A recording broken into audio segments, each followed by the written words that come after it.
Back to news. Telangana నీటి ప్రాజెక్టులపై CM Revanth కు అవగాహన లేదన్నారు మాజీ మంత్రి హరీష్ రావు.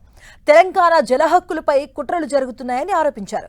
తుంగభద్రపై ఏపీ, కర్ణాటకలు ప్రాజెక్టులు కడుతూ ఉంటే అడ్డుకోరా అంటూ ప్రశ్నించారు.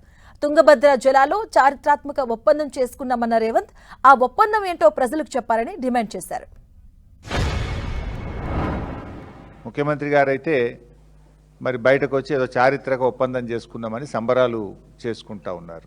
తెలంగాణ ప్రయోజనాలకు తీవ్ర విఘాతం కలిగించే విధంగా కర్ణాటక రాష్ట్రము తుంగభద్ర ప్రాజెక్టుకు దిగువన ఆర్డీఎస్ ఎగువన 35 టీఎంసీల వినియోగంతో నవేలి రిజర్వాయర్ ఒకటి నిర్మాణానికి కర్ణాటక పూనుకున్నది.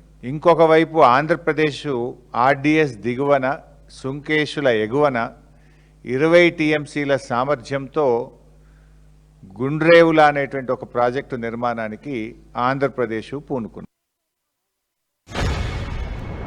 ఆ గుండ్రేవుల ప్రాజెక్టు ఆ రోజు తెలంగాణ రాష్ట్ర ప్రభుత్వ తీవ్రంగా అయినటువంటి నిరసన చెప్పడం ద్వారా, మేము అపోజ్ చేయడం ద్వారా, అన్ని ఫోరమ్స్లో రైజ్ చేయడం ద్వారా అది కోల్డ్ స్టోరేజ్లకు పోయింది. కానీ ఇప్పుడు తమ అనుయాయుడే ఇక్కడ రాష్ట్ర ముఖ్యమంత్రిగా ఉన్నాడు, నా శిష్యుడే ఇక్కడ ముఖ్యమంత్రి ఉన్నాడని చెప్పి మళ్ళీ ఇప్పుడు గుండ్రేవులను తెరపైకి తెచ్చినారు. ట్రిబ్యునల్ వద్దన్నది, ఆనాడు 9.5 ఏళ్ళు బీఆర్ఎస్ ఆపింది.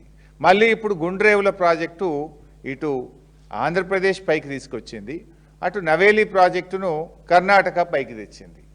అంటే ఇవాళ తుంగభద్ర మీద 55 టీఎంసీలతో వచ్చే ఈ 2 రిజర్వాయర్లు రేపు తెలంగాణకు తీవ్ర నష్టం చేస్తాయి.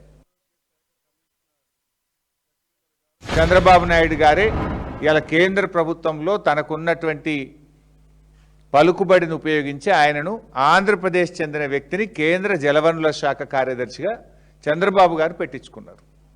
మరి ఆ మీటింగ్లో 3 ముఖ్యమంత్రులు, కేంద్ర జలవనరుల శాఖ కార్యదర్శి 4 కూర్చున్నారు. మీరు చేసిన సీక్రెట్ అగ్రిమెంట్ ఏంది? ఏం అగ్రిమెంట్ చేసిందో ఇలా రాష్ట్ర ప్రజలకు తెలవాల్సిన అవసరం ఉంది. స్టేక్ హోల్డర్స్ అందరికీ తెలవాల్సినటువంటి అవసరం ఉంది. నీకేమో అవగాహన తక్కువ, ఆగమాగం ఎక్కువ నీకు. మరి నీ సీక్రెట్ మీటింగ్ ఏంది? పత్రికల్లో వార్తలు వచ్చేది నిజమా? తెలంగాణ భూభాగం నుంచి పోతుందా? అది కిందికెళ్ళి కిందనే పోతుందా?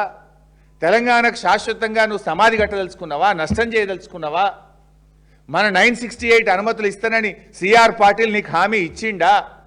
మరి 968 క్లియరెన్సుల్లో నీ 2 సంవత్సరాల 7 నెలల పాలనలో ఒక్క ప్రాజెక్టుకు అనుమతి దేలేదు, కానీ డిపిఆర్లు ఎందుకు వాపసు వచ్చినాయి?